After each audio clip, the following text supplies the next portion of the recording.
We're on a farm. We also have this siren going in the background. We have kids playing on a basketball court right over here. It's very unlike what you think of when you think farm. Right. But you're reinventing what that means. Yeah, I mean, gardening and we do the blend of gardening and farming. You know, urban farming especially, you have a limited space, so it's going to be a lot more intensive. Like take this bed for example. You know, we're planting, you know, extremely tight rows of salad greens, whereas a farm you can put a couple rows, just take up, you know, Sure. a big amount of space. So It'd be like a fun project for you if you had a giant farm. This, every inch matters. every inch matters. You Exactly. like to have your My hands are dirty. I manage our greenhouse. I'm a horticulture director, so I decide what we plant. I start all the plants in the greenhouse. So how'd you get into this?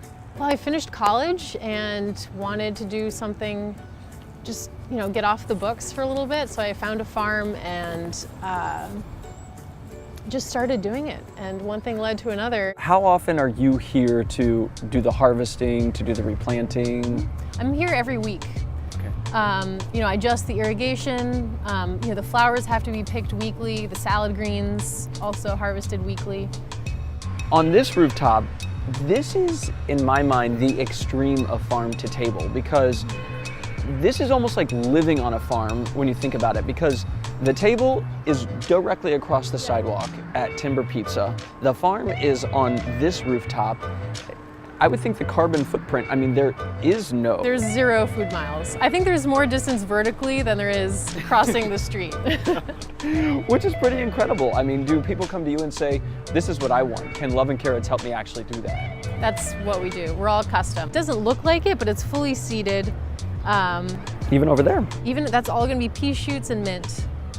So you're doing that with the pizzas in mind, knowing what's on the menu. Definitely. Yeah, I talk to Daniela every week about her menu, what's coming up, and this is catered to what they need. We're putting the flowers in 2 pizzas now. So like growing up, my mom and my dad bought a property by the river, and she was into like growing her own stuff, and like she built a wood fire oven, pulled stuff from her garden and cook with that. So it's kind of like in my blood, and like I carry over that, and like I really like that.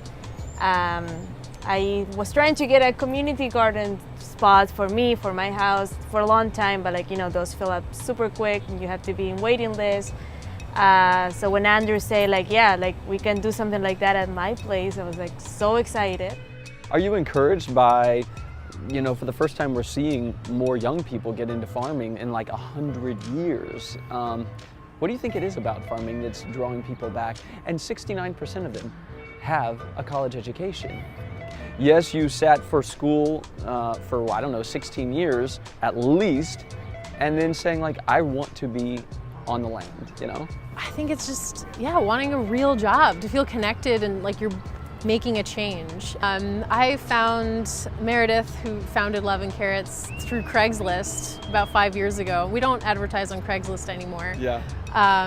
But she found a few of us really dedicated partners, and we've kind of branched into different parts of the company, and we all have our skills. You didn't go to like an agriculture school, and you wound up the director of horticulture for this company with 15 employees and farms all over rooftops here in DC.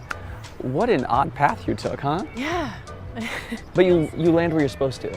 I think so, and the path keeps unfolding, and I think that's what happens to a lot of young farmers, is they start this and realize, you know, you're engaged physically, but it's also really intellectually challenging. You know, there's so much to know, and there's no end point. You know, every season is another chance to try it again and do better and improve, and every season there's new problems that you face, so it's really fun.